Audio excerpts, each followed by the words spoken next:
वो एक ऐसा सितारा था जिसने देश दुनिया में भारत का नाम रोशन करके रख दिया। वो एक ऐसा सितारा रहा जिसको देखकर लोगों ने कुश्ती के रिंग में हाथ पांव आजमाने की सोची और ये भी सोचा कि आगे आने वाले अपने नौनिहालों को कुश्ती के रिंग में उतारेंगे, जिससे देश एक और बेहतरीन खिलाड़ी के लिए अपने बच्चे को अब एक और बेहतरीन खिलाड़ी के रूप में सामने रख पाएंगे। सुशील कुमार एक ऐसा नाम जिसने दिल्ली और आसपास में कुश्ती की दुनिया में धाक जमा दी। न केवल दिल्ली आसपास वरन तमाम ओलंपिक मेडलों को जीतकर लोगों और युवाओं के दिल में एक खास जगह बना दी। लेकिन कहते हैं कि गुस्से को काबू में करना आसान नहीं होता। जो इस पर काबू पा जाए वो इस गुस्से से जीत जाता है। उसका रूप और उसका किरदार दुनिया में अलग निखर कर आता है। सुशील कुमार एक ऐसी कहानी बन गए हैं जो अर्श से फर्श तक कब आए पता ही नहीं चला।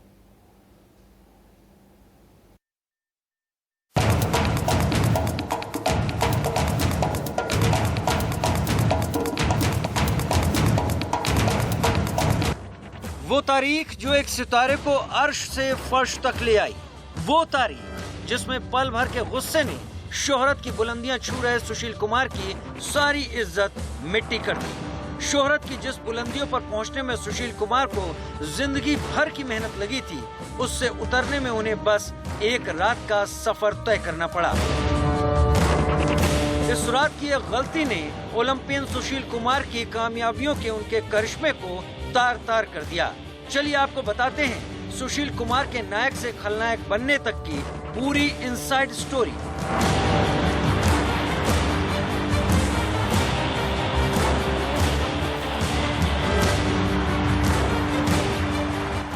पुलिस के मुताबिक सुशील कुमार दिल्ली के मॉडल टाउन इलाके के एम ब्लॉक के एक फ्लैट में खुद मौजूद थे और उनके साथियों ने यहां रहने वाले सागर धनखड़ नाम के एक पहलवान को उसके 3 साथियों समेत किडनैप कर लिया था। सागर बचपन से ही सुशील का फैन था और कुश्ती में नेशनल जूनियर चैंपियन था। चूंकि सागर होश संभालने से लेकर अब तक सुशील को अपना आदर्श मानता आ रहा था, ऐसे में जब सुशील के साथियों ने सागर को बताया कि सुशील खुद उनसे मिलने आए हैं और बाहर एक कार में उनका इंतजार कर रहे हैं, तब सागर बिना किसी हिचक के अपने साथियों के साथ सुशील से मिलने पहुंच गया। बाहर जाकर उसने देखा कि सच में सुशील एक होंडा सिटी कार में अपने साथियों के साथ बैठा हुआ है और वहीं सुशील ने सागर और उसके साथियों को गन पॉइंट पर अगवा कर लिया।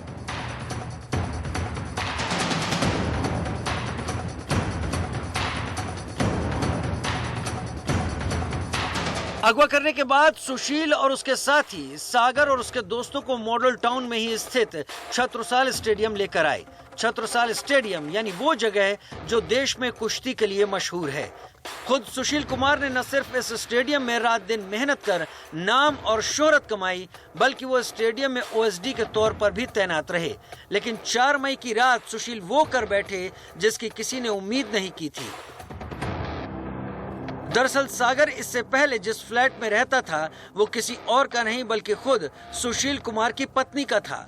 सागर ने 2 महीने का किराया दिए बगैर ही फ्लैट को खाली कर दिया। सुशील कुमार ने कई बार सागर से इस बकाया रकम की मांग की, लेकिन सागर लगातार आनाकानी करता रहा। पुलिस की माने तो सुशील कुमार ने सागर के साथ स्टेडियम में मारपीट की। बीच बचाव करने आए सागर के साथियों को भी बुरी तरह पीटा गया। दहशत फैलाने के लिए सुशील के कुछ साथियों ने फायरिंग शुरू कर दी। फायरिंग के बाद बात बिगड़ती चली गई। सुशील के साथ उस रात लॉरेंस बिश्नोई और काला जठेड़ी गैंग के गुर्गे भी मौजूद थे।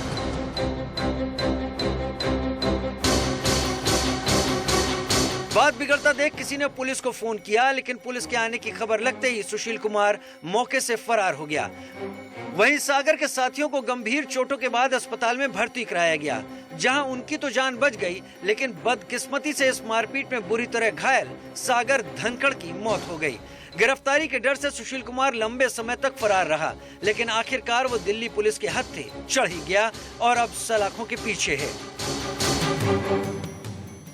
ये पूरा मामला तब है जब सागर राणा नाम के 23 साल के एक रेसलर को सुशील कुमार और उनके साथियों ने उसको मार मारकर उसकी हत्या कर दी।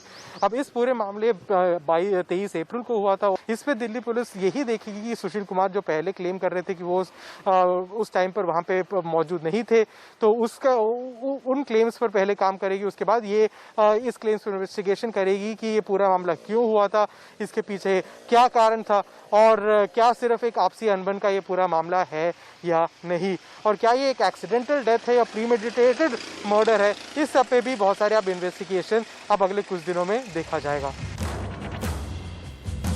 जिस सुशील कुमार की तरह बनने का ख्वाब देश भर के बच्चे अब तक देखा करते रहे, एक रात ने उस स्टार को शिखर से जमीन तक ला पटका। चंद पैसों के लिए बिगड़ी बात ने सुशील कुमार की शोहरत को खाक में मिला दिया।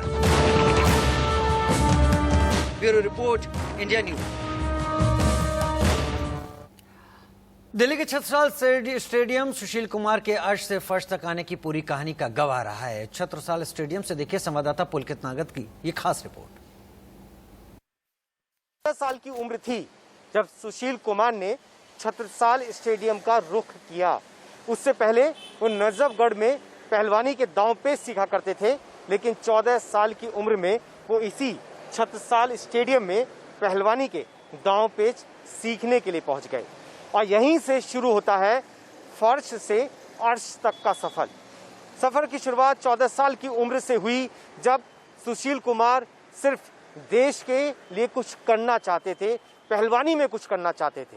लोग बताते हैं कि कई कई घंटे इसी छत्रसाल स्टेडियम की मिट्टी उनके शरीर पर लगी रहती थी और वो हर वक्त पहलवानी के दांव पेच सीखने में लगे रहते थे। नतीजा ये हुआ कि धीरे धीरे सुशील कुमार का पहलवानी में ऐसा नाम बना कि वो देश के लिए 2 बार ओलंपिक तक लेके आए, और यहाँ पहुँचने वाले तमाम लोगों का आकर्षण सिर्फ सुशील कुमार को लेकर होता था।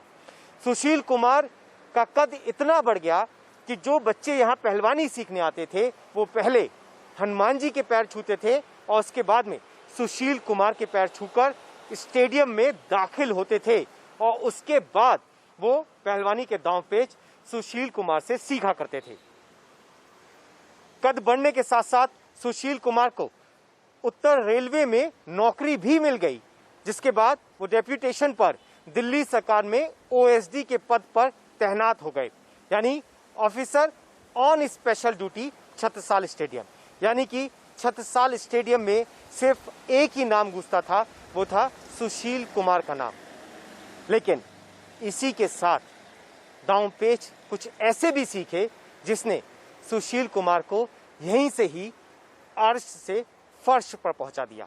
आज सुशील कुमार सलाखों के पीछे हैं, पुलिस उनसे पूछताछ कर रही है, और जो लोग उन्हें अपना आदर्श माना करते थे वो सवाल पूछ रहे हैं कि क्या कोई पहलवान अपने ही साथी पहलवान की हत्या कर सकता है? अगर हाँ, तो वो कौन सी परिस्थितियां थी जिसकी वजह से एक पहलवान क्रिमिनल बन गया, एक पहलवान जो आदर्श था अब उससे लेकर सवाल खड़े होने लगे हैं। सुशील कुमार को लेकर दिल्ली सरकार की तरफ से साफ कर दिया गया है कि उनका ओएसडी का पद 2021 में आगे नहीं बढ़ाया जाएगा, यानी उन्हें वापस उत्तर रेलवे में जाकर अपनी रिपोर्ट करना होगा, यानी कि उनकी नौकरी अब दिल्ली सरकार में नहीं होगी।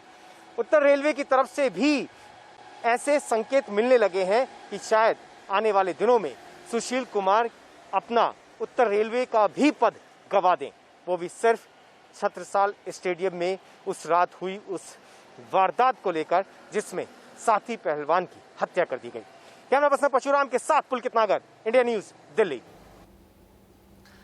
पुलकित नागर की रिपोर्ट हम देख रहे थे, और पुलकित नागर उन जगहों का उल्लेख करते हुए सुशील कुमार की उस कहानी को समझाने की कोशिश कर रहे थे जिसके जरिए उन्होंने एक ऊंचाइयां तय की। लेकिन उस वक्त की भी बात वो बता रहे थे जिस वक्त के बीच में, बहुत थोड़े से वक्त में, सुशील कुमार ने अपनी जो जगह है वो उन ऊंचाइयों से लेकर नीचे खाई में पहुंचा दी। हमारे साथ 4 सहयोगी इस वक्त जुड़ रहे हैं जो इस पूरे मुद्दे पर हमारे साथ बात करेंगे और सारी कहानी को सिलसिलेवार आपके सामने रखेंगे। पुलकित सागर हमारे साथ लाइव इस वक्त जुड़ गए हैं। हमारे साथ आशीष सिन्हा जो कि कोर्ट रिपोर्टिंग करते हैं, कोर्ट के गलियारों से क्या कुछ होगा उस बारे में बात सामने रखेंगे। हमारे साथ ऐश्वर्या जैन, पुलिस क्या कुछ कर रही है उस बारे में अपनी बात सामने रखेंगे। और हमारे साथ मनोज जोशी जी जुड़ रहे हैं जो कि स्पोर्ट्स डिजिटल इंडिया न्यूज के हेड हैं, वो भी सुशील को लेकर उनका जो अनुभव रहा है उस बारे में बात सामने रखेंगे। सबसे पहले पुलकित, आपके पास ही आते हुए, आपने अपनी रिपोर्ट में इस बात का खुलासा किया कि दिल्ली सरकार 2021 से आगे बढ़ाने नहीं जा रही है सुशील कुमार का कार्यकाल, जो छत्रसाल स्टेडियम में as OSD officer on special duty था। क्या यह भी हो सकता है कि इससे पहले ही उनको उनकी इस जिम्मेदारी से मुक्त कर दिया जाए? और क्या यह भी हो सकता है, अगर आपको सूत्रों से पता चला हो, कि ऐसा ही एक कदम उत्तर रेलवे भी जल्द उठा ले, क्योंकि सुशील कुमार एक लंबे वक्त तक फिर हवालात में काट चुके होंगे? कि ये स्पोर्ट्स कोटे के तहत मिलने वाली सरकारी नौकरियां हैं, लेकिन इसको लेकर बहुत सारे नियम कानून भी हैं। जिस तरीके से सुशील कुमार पर आरोप लगे हैं, अगर ऐसे आरोप उन लोगों पर लगते हैं जिन्हें सरकार ने स्पोर्ट्स कोटे के तहत नौकरी दी है, तो ये नौकरी जा सकती है। और दिल्ली सरकार की तरफ से भी उस एफआईआर का जिक्र करते हुए ही ये साफ किया गया कि वो दिल्ली सरकार में इन्हें आगे कंसीडर नहीं करेंगे। हालांकि जब से उत्तर रेलवे में नौकरी लगी थी, उसी के बाद डेप्यूटेशन पर ये पिछले 5 सालों से दिल्ली सरकार में बतौर ओएसडी छत्रसाल स्टेडियम काम कर रहे थे।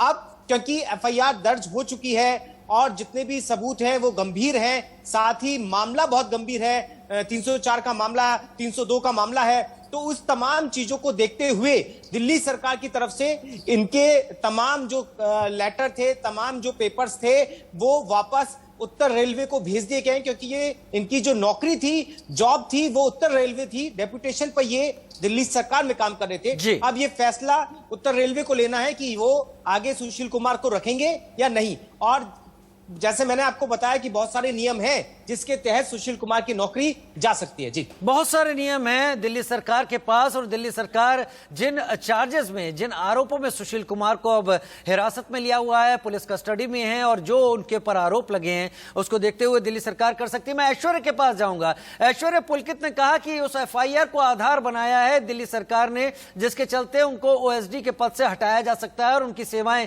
ज्यादा आगे नहीं जाएंगी। पुलिस किन मामलों पर अब जोर दे रही है? पुलिस के पास वीडियो है, पुलिस के पास तमाम लोगों की गवाहियां होंगी, पुलिस के पास उन लोगों की भी जानकारी होगी जिन्होंने इस पूरे दौर में सुशील कुमार को पनाह देने की कोशिश की। एक तरीके से सुशील कुमार ने लगातार कानून को ठेंगा दिखाने का भी काम किया था इस पूरे फरारी के दौरान।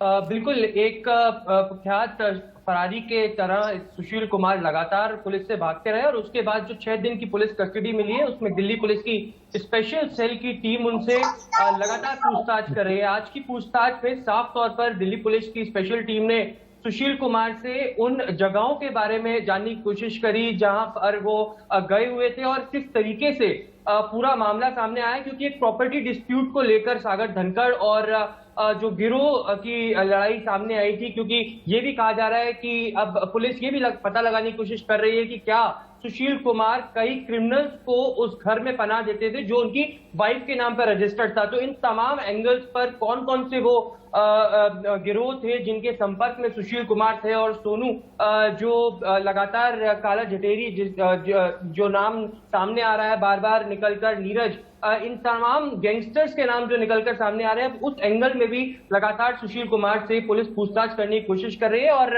एक और जानकारी जो हम आपको देना चाहेंगे कि अब दूसरे एंगल से भी लगातार दिल्ली पुलिस स्पेशल सेल की टीम पूछताछ करना जा रही है, और इसी के सिलसिले में सागर धनखड़ जिनकी मृत्यु हुई है, उनके पिता को स्पेशल सेल की टीम ने दिल्ली बुलाया। स्पेशल सेल की टीम ने सागर धनखड़ के पिता को भी दिल्ली बुलाया है। मेरे साथ आशीष सिन्हा इस वक्त जुड़े हुए हैं। कोर्ट के गलियारों में क्या कुछ होता है, क्योंकि जब कोई अपराध होता है तो अंततः कोर्ट में जाकर पता चलता है कि किसका पक्ष किस बात पर टिका हुआ है, कौन किस बात पर जोर दे रहा है। हमने पुलिस का पक्ष जाना, दिल्ली सरकार क्या कर रही है।